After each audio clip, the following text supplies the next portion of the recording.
Inilah suasana kericuhan yang terjadi di kantor Kecamatan Bulo di Polewali Mandar, Sulawesi Barat saat rekapitulasi penghitungan suara dilakukan pada Senin siang kemarin. Rekapitulasi yang awalnya berjalan aman, tiba-tiba terjadi kericuhan hingga suasana di dalam ruangan gaduh. Sejumlah orang yang berada di tempat tersebut berhamburan, beberapa orang terlihat emosi dan sempat saling kejar. Seorang saksi bahkan mengambil kursi plastik yang berusaha menyerang seorang yang diduga saksi partai politik lainnya. Keributan bermula saat seorang saksi meminta rekapitulasi dihentikan lantaran meminta tanggapan KPPS. Beruntung sejumlah aparat kepolisian melerai kedua belah pihak yang nyaris saling serang dan adu jotos. Ketidakpuasannya maksudnya seperti ini, yang saksi tersebut minta klarifikasi bahwasanya ada 3 desa dan 5 TPS itu kemarin adanya kejadian boleh bilang bencana yang mengharuskan TPS itu bergeser agar tidak basah karena hujan. Rekapitulasi kembali dilanjutkan setelah suasana kembali tenang dan sejumlah aparat kepolisian menjaga ketat proses penghitungan suara di Kecamatan Bulo. Dari Polewali Mandar, Sulawesi Barat, Huzaizar Zainal, iNews melaporkan.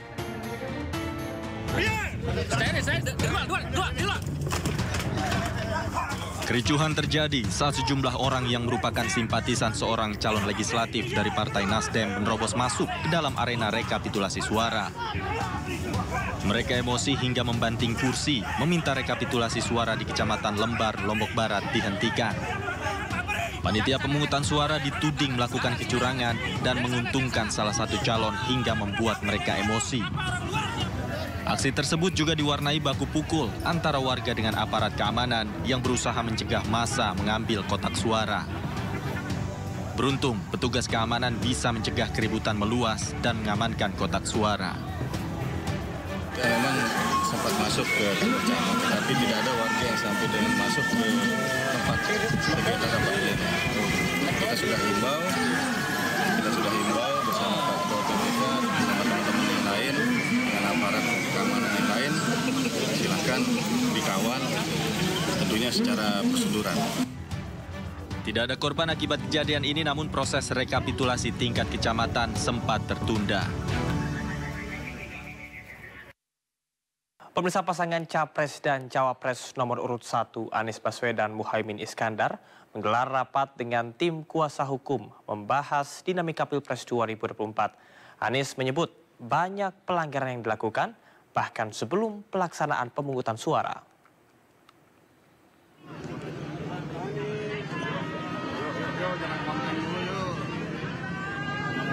Ya, pemirsa, Anies Baswedan Muhaimin Iskandar dan tim kuasa hukumnya menggelar rapat di kawasan Tegal Parang, Jakarta Selatan, Selasa siang. Rapat membahas mengenai dugaan kecurangan dan pelanggaran pemilu yang menurutnya sudah terjadi sejak sebelum hari pemungutan suara. Anies dan timnya akan mengumpulkan bukti-bukti pelanggaran dan kecurangan sebelum menentukan langkah hukum selanjutnya. Anies pun yakin ia dan pasangannya Muhaimin Iskandar seharusnya bisa lolos ke putaran kedua Pilpres 2024.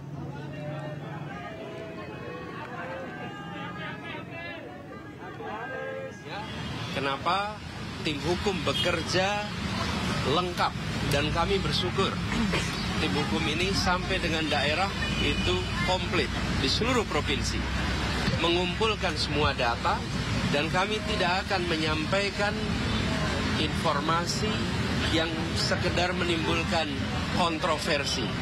Tapi kami ingin sampaikan kepada semua, dari temuan sementara kami menemukan problem yang terbesar bukan di TPS. Tapi problem terbesar yang ditemukan adalah kegiatan-kegiatan pra-TPS.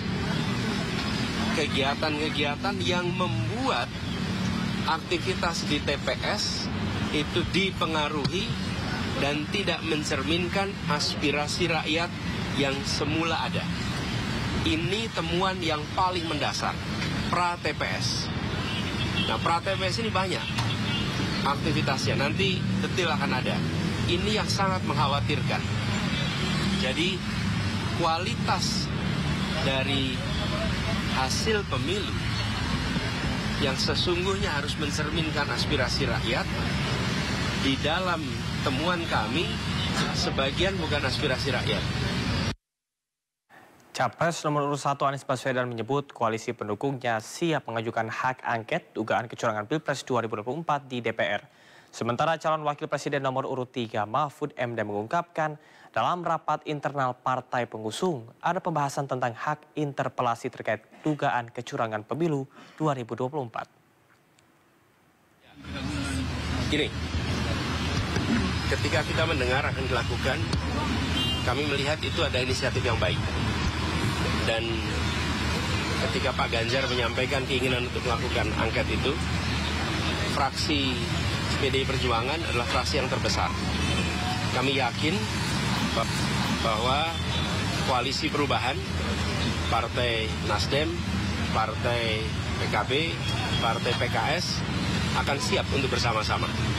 Jadi siap, saya memandang dengan adanya inisiatif proses di DPR bisa berjalan, kami siap dengan data-datanya, dan di bawah kepemimpinan fraksi terbesar, maka proses DPR bisa berjalan. Saya yakin Partai Koalisi Perubahan siap untuk menjadi bagian dari itu.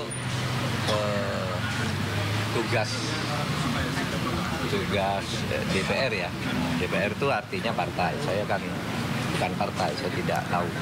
Itu katanya mau komunikasi juga sama Paslon 01. Mungkin paslon dalam arti partai pengusung, bukan paslonnya. Paslonnya seperti saya kan bukan orang partai, tidak mungkin komunikasi urusan angket. Tapi pembicaraan hak angket itu benar sudah dibicarakan waktu tanggal 15 kemarin itu. Oh iya, angket, interpelasi itu dibicarakan, tetapi itu rapat partai pengusung. Guna melawan dugaan berbagai kecurangan pemilu 2024, TPN Ganjar Mahfud membentuk tim hukum khusus. Berbagai bukti dugaan kecurangan pemilu dikumpulkan untuk selanjutnya digugat ke Mahkamah Konstitusi.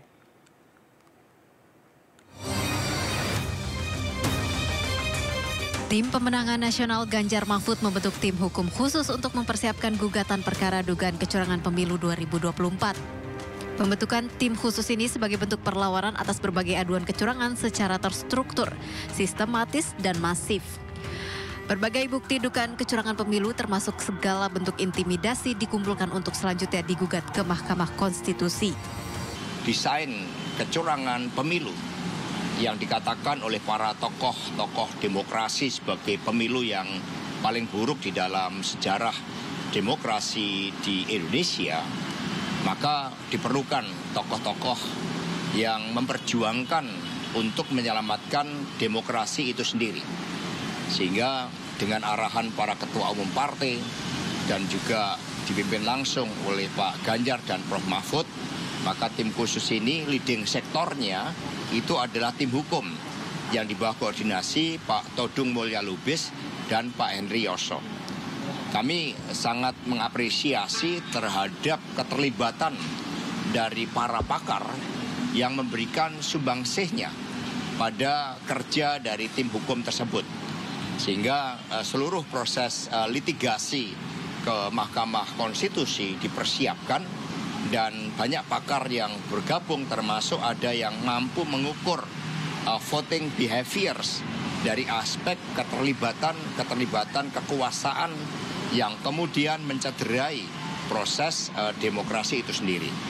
Tetapi fokus utama dari tim Pak Ganjar Prof. Mahfud itu adalah mengawal proses rekapitulasi secara berjenjang dari bawah yang saat ini terus-menerus dilakukan, termasuk juga pemilu legislatif. Selain itu, Wakil Ketua TPN Ganjar Mahfud menerangkan pembentukan tim khusus merupakan upaya mengusut dugaan kecurangan yang dinilai brutal. Kita menyebutnya kejahatan demokrasi yang paling najis pasca reformasi ya tahun 2024. Ya, dan tentu fakta-fakta di lapangan bagaimana kejahatan itu terjadi, dilakukan oleh siapa, ini sudah ada semua di tim hukum dan pada saatnya nanti tim hukum akan menyampaikan ke publik. Nanti sudah dibentuk juga siapa yang akan menjadi juru bicara dari tim hukum, salah satunya Pak Henry. Ya. Nah, perlawanan ini kita akan lakukan tidak hanya hukum tapi juga politik, ya. Karena ini harus dihadapi dengan double track perlawanan, hukum dan politik. Nah, ini kejahatan demokrasi yang tidak bisa ditolerir ya, dari sudut pandang apapun oleh siapapun. Ini kejahatan yang tidak bisa diterima oleh akal sehat, tapi fakta-fakta hukum yang kita miliki itu menjadi modal bagi basis perlawanan tim Ganjar Mahfud.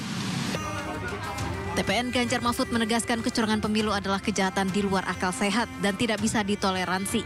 Rencananya tim khusus akan diketuai oleh Todung Mulya Lubis yang saat ini menjabat sebagai Deputi Hukum TPN Ganjar Mahfud. Dalam rapat tim pemenangan nasional turut hadir juga Mahfud MD.